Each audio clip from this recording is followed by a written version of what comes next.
Hello बच्चों and welcome back to my channel, that is Concept Improver. Today in this video we are going to start with class 10th history chapter number 1, that is the rise of nationalism in Europe, and we are going to study this chapter with the help of handwritten notes that are prepared by me, and believe me these notes are quite crisp and clear. आपकी book में chapter दे रखा है 25 something pages का, notes मैंने pair किए हैं 5 pages के. एक अश्योरेंस मैं आपको देती हूँ कि इस चैप्टर से कहीं से क्वेश्चन आ जाए, चाहे कोई क्वेश्चन आपकी टीचर आपसे पूछे या आपके एग्जाम में इस चैप्टर से कोई क्वेश्चन आ जाए, you will be able to answer any of that with the help of these notes and the video sessions that I am going to provide you. So without wasting you more time, चलो आप थोड़ा पढ़ लेते हैं. तो first point दे रखा है इस चैप्टर में, during the 19th century the idea of nationalism made many changes in the political and mental world of Europe. 19th century में जो आइडिया था नेशनलिज्म का मतलब होता है पेट्रियोटिज्म, कि जो देशभक्ति की भावना होती है, कि जहाँ हमारे देश का नाम आता है, अपने देश का नाम सुनकर के जो हमारी आंखों में चमक आ जाती है, या फिर हम अपने देश के लिए जब अपनी जान तक निछावर करने से पीछे नहीं हटते, तो उसे हम कहते हैं क्या, नेशनलिज्म, या फिर उसे हिंदी में हम कहते हैं क्या, देशभक्ति. ये जो देशभक्ति की भावना थी जो कि यूरोपियंस के दिल में आ चुकी थी, इसने काफ़ी सारे चेंजेस ला के खड़े कर दिए यूरोप में. किस तरीके के changes? Political and mental changes. Political changes का मतलब क्या है? बहुत सारी रूल्स एंड पॉलिसीज में चेंजेस किए गए. इसके अलावा मेंटल चेंजेस का मतलब क्या है? देशभक्ति की भावना आने के बाद जो लोगों के अंदर फीलिंग्स थी अपने देश के प्रति, वो जो है काफ़ी हद तक चेंज हुई. अब आगे देखो, फर्स्ट टॉपिक है हमारे इस चैप्टर के अंदर the French revolution and the idea of nature. French revolution क्या था और कौन से जो है स्टेप्स लिए थे हमारे फ्रेंच रेवोल्यूशनरीज ने इस फ्रेंच रेवोल्यूशन को और भी ज़्यादा स्ट्रॉन्ग करने के लिए, और भी ज़्यादा प्रबल करने के लिए. इसके अलावा नेपोलियंस ने जो है किस तरीके से रूल किया फ्रांस के ऊपर, और सिविल कोड ऑफ 1804 क्या था. इस तरीके के जो है पॉइंट्स हमें पढ़ने को मिलेंगे इस टॉपिक के अंदर. तो आप पढ़ते हैं इसके बारे में. French revolution took place in 1789. 1789 में जो है फ्रेंच रेवोल्यूशन स्टार्ट हुआ. अब देखो किन कारणों से जो है फ्रांस में ये क्रांति हुई, फ्रांस में जो है ये रेवोल्यूशन स्टार्ट हुआ. जो फ्रांस के लोग थे, इन्हें जो है काफ़ी सारे टाइप की इनइक्वालिटी फेस करनी पड़ती थी. मतलब इनके साथ में जो है काफ़ी सारे टाइप के भेदभाव होते थे. किस तरीके के भेदभाव? जो फ्रेंच सोसाइटी थी इसे जो है 3 स्टेट में डिवाइड कर दिया गया. फर्स्ट स्टेट में कौन से लोग आते थे? High ranking members of church. जो भी लोग होते थे जो कि चर्च में हाई रैंक पे काम करते थे, वो सभी आते थे किस पे? फर्स्ट स्टेट में. इन्हें जो है कोई भी टैक्स पे नहीं करना पड़ता था. फिर सेकंड स्टेट में आते थे जितने भी नोबल पर्सन थे या फिर रिच पीपल थे, वो सभी आते थे हमारे सेकंड स्टेट में, and they were exempted from a number of taxes. इन्हें जो है काफ़ी सारे टाइप के टैक्सेस पे नहीं करने पड़ते थे. इसके अलावा थर्ड स्टेट में आती थी हमारी रेस्ट ऑफ द पॉपुलेशन, मतलब कि जितने भी रिच पीपल थे या फिर जितने भी हाई रैंकिंग मेंबर्स थे चर्च के, उन्हें छोड़ करके जितने भी लोग बच गए वो सभी आते थे हमारे थर्ड स्टेट में, एंड दे हैव टू पे हाई टैक्स. मतलब इन्हें जो है सबसे ज़्यादा टैक्स पे करना पड़ता था. थर्ड स्टेट वाले लोगों को जो है सबसे ज़्यादा टैक्स पे करना पड़ता था. अब देखो, जो इनइक्वालिटी थी, मतलब जो ये भेदभाव था कि फ्रेंच सोसाइटी को जो है 3 स्टेट में डिवाइड कर दिया गया. इसके अलावा जो टैक्स का डिस्ट्रीब्यूशन था वो भी इक्वली था. किसी को जो है ज़्यादा पे करना पड़ रहा था, किसी को जो है बिल्कुल ही पे नहीं करना पड़ रहा था, और किसी को जो है कुछ हद तक जो है टैक्स पे करना पड़ रहा था, कुछ चीज़ों पे जो है टैक्स पे करना पड़ रहा था. इसने जो है काफ़ी हद तक इनइक्वालिटी फैला दी थी. इसके अलावा जो है टैक्स बर्डन जो है बढ़ चुका था. सबसे ज़्यादा जो है टैक्स का बर्डन किस पे आ रहा था? थर्ड स्टेट वाले लोगों पे. इन दोनों प्रॉब्लम्स को तो फ्रांस के लोग फिर भी सहन कर लेते, लेकिन जो थर्ड मेजर प्रॉब्लम थी, ये जो है आसानियां बन गई वहाँ के लोगों के लिए. क्या थी वो? Rise in the cost of bread. ठीक है, ब्रेड का मतलब यहाँ पे है जितनी भी नेसेसिटी गुड्स होती है, जितनी भी हमारे रोजमर्रा की चीज़ें होती हैं, हमारी ज़रूरत में जो आती हैं, उनके जो है प्राइस इंक्रीज कर दिए गए फ्रांस में. एक के बाद एक इस तरीके की प्रॉब्लम फेस करने के बाद फ्रांस के लोगों ने सोचा कि अब जो है हमसे सहा नहीं जा रहा, अब हमें जो है अपने हकों के लिए खुद लड़ना पड़ेगा. जिस लड़ाई को, जिस क्रांति को आज हम जानते हैं किस नाम से? फ्रेंच रेवोल्यूशन के नाम से.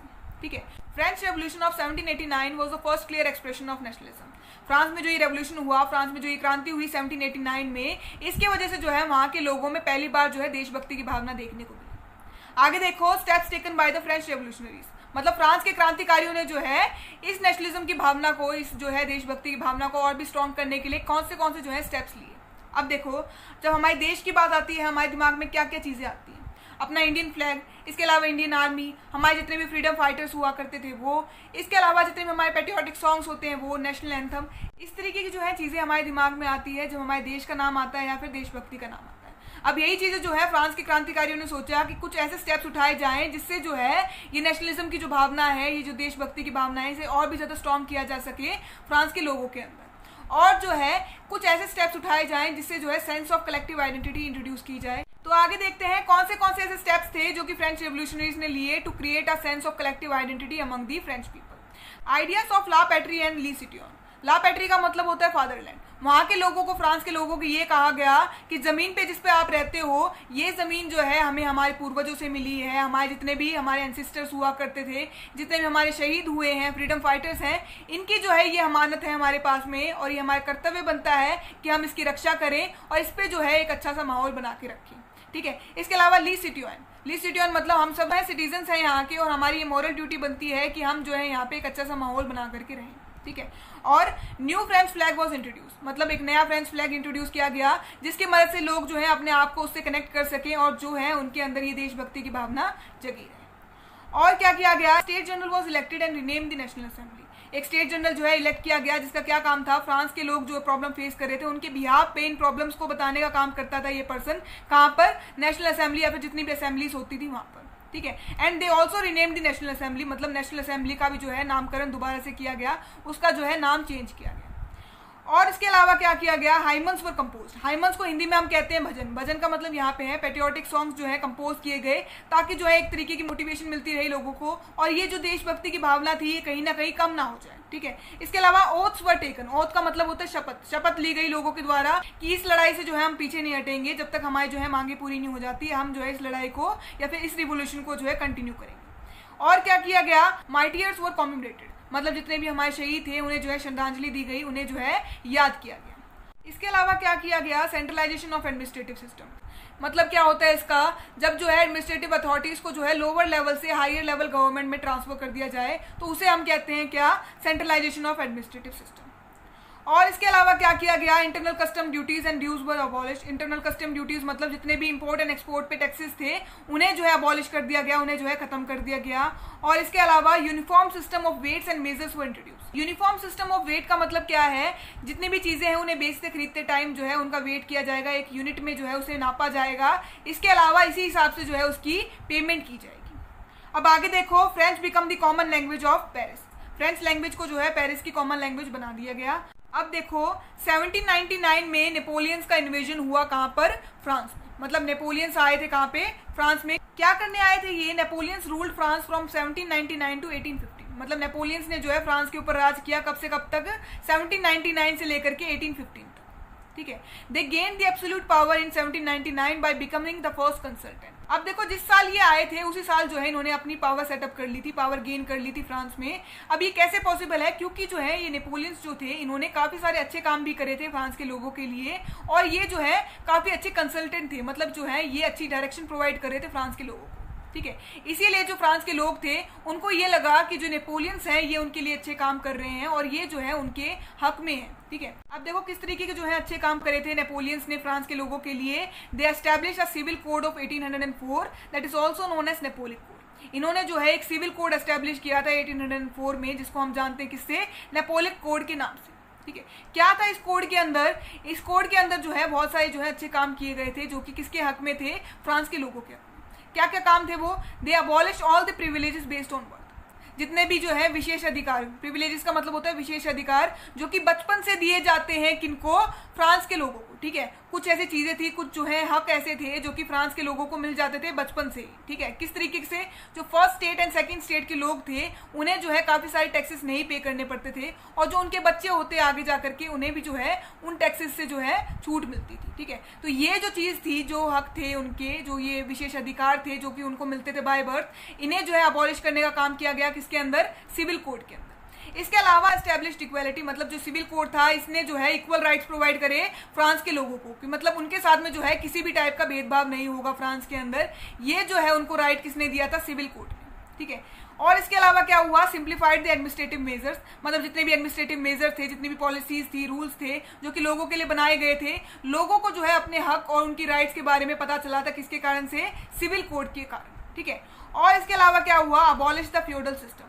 फ्यूडल सिस्टम का मतलब क्या है, पहले टाइम में जो किंग होते थे, पहले का टाइम में जो राजा महाराजा होते थे, वो अपने दरबारियों से या फिर अपने वर्कर से खुश होकर के उनके काम के बदले में उन्हें क्या प्रोवाइड करते थे, लैंड गिफ्ट में देते थे। ठीक है। जमीन गिफ्ट में दे देते थे। तो ये जो सिस्टम था इसे अबॉलिश करने का, इसे जो है खत्म करने का काम किसने किया, सिविल कोड ने। इसके अलावा क्या किया गया, freed the peasant from the serfdom and the manorial dues. जितने भी किसान थे उन्हें जो है गुलामी से मुक्त किया गया।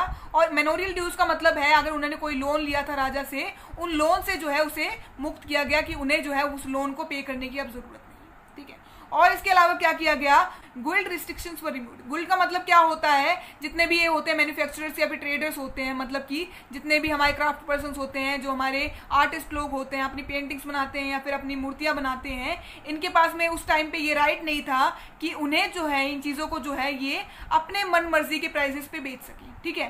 तो ये जो रिस्ट्रिक्शन थी इसे रिमूव करने का काम किसने किया, सिविल कोड ने 1804 की, ठीक है। और इसके अलावा क्या हुआ, transportation and the communication system were improved. मतलब जितनी भी ट्रांसपोर्टेशन एंड कम्युनिकेशन सर्विसेज थी उन्हें जो है इम्प्रूव करने का काम किया गया, किसके अंदर, सिविल कोड या फिर नेपोलिक कोड के अंदर। अब देखो किसी चीज के अंदर कोई अच्छाई है तो बुराई भी मिलती है, ठीक है। इसी तरीके से नेपोलिक कोड था या फिर जो हमारा सिविल कोड था 1804 का, इसने जो है बहुत सारे अच्छे अच्छे काम किए, तो कुछ जो है गलतियां भी करी या फिर कुछ जो है इसने गलत काम भी किए थे, ठीक है। कौन से वो गलत काम थे, पहला क्या था, इसके अंदर जो है इंक्रीज कर दिया गया था टैक्स, ठीक है। The tax was increased in the Napoleonic code. इसके अलावा इम्पोज सेंसरशिप। सेंसरशिप क्या होता है, the power with the government to disallow the media for publishing और शेयरिंग द सर्टेन स्टोरीज। मतलब जो पावर होती है गवर्नमेंट के पास में कि वो जो है मीडिया के ऊपर कंट्रोल जमा सकती है, मीडिया के ऊपर जो है काफी हद तक कंट्रोल कर सकती है कि वो जो है कुछ स्टोरीज या फिर कुछ जो है न्यूज को पब्लिश ना करे अपने न्यूज़पेपर में, तो वो होता है सेंसरशिप। अब जो है ये सेंसरशिप जो है किस तरीके से इम्पोज किया गया फ्रांस में, जब नेपोलियंस आए थे फ्रांस में 1799 में, उस टाइम पे जो है पेरिस में 60 से भी जो है ज्यादा न्यूज़पेपर पब्लिश किए जाते थे, लेकिन 1814 तक आते आते नेपोलियंस ने जो है उन जो है न्यूज़पेपर को घटा कर ये कितना कर दिया था, 4, ठीक है। इसे जो है नेपोलियंस ने सेंसरशिप इम्पोज करी थी नेपोलिक कोड के अंदर। इसके अलावा the नेपोलिक code did not go hand in hand with the political freedom. Political freedom का मतलब यहाँ पे क्या है, हमारी जो इंडिया है जो कि एक डेमोक्रेटिक कंट्री है, यहाँ पे जो है जितने भी लोग हैं इन्हें ये अधिकार दे रखा है गवर्नमेंट ने कि ये जो है डिसीजन मेकिंग प्रोसेस जो होती है हमारी गवर्नमेंट की, उसमें जो है कहीं ना कहीं पार्टिसिपेट कर सकते हैं डायरेक्टली और इनडायरेक्टली, ठीक है। इसके अलावा जो गवर्नमेंट का डिसीजन है उसको हम इन्फ्लुएंस करने का काम कर सकते हैं। जो ये जो पावर है, ये जो फ्रीडम है, यहाँ के लोगों को, फ्रांस के लोगों को नहीं दिया गया था, किसके अंदर, नेपोलिक कोड के अंदर। इसके अलावा they were forced to join the French army. जो लोग थे फ्रांस के, उनको जो है फोर्स किया गया, उनके ऊपर जो है दबाव डाला गया कि वो जो है फ्रांस की आर्मी को, फ्रेंच जो आर्मी है उसे जो है ज्वाइन कर लें, ठीक है। So that's it. इसी पॉइंट के साथ ये टॉपिक हुआ कंप्लीट। नेक्स्ट वीडियो में हम स्टार्ट करेंगे नेक्स्ट टॉपिक से, जो कि है the making of nationalism in Europe. अगर वीडियो जरा भी अच्छी लगी हो तो लाइक और सब्सक्राइब करना मत भूलना और कमेंट जरूर करना कि आपको इस चैप्टर में क्या डाउट है। Thank you.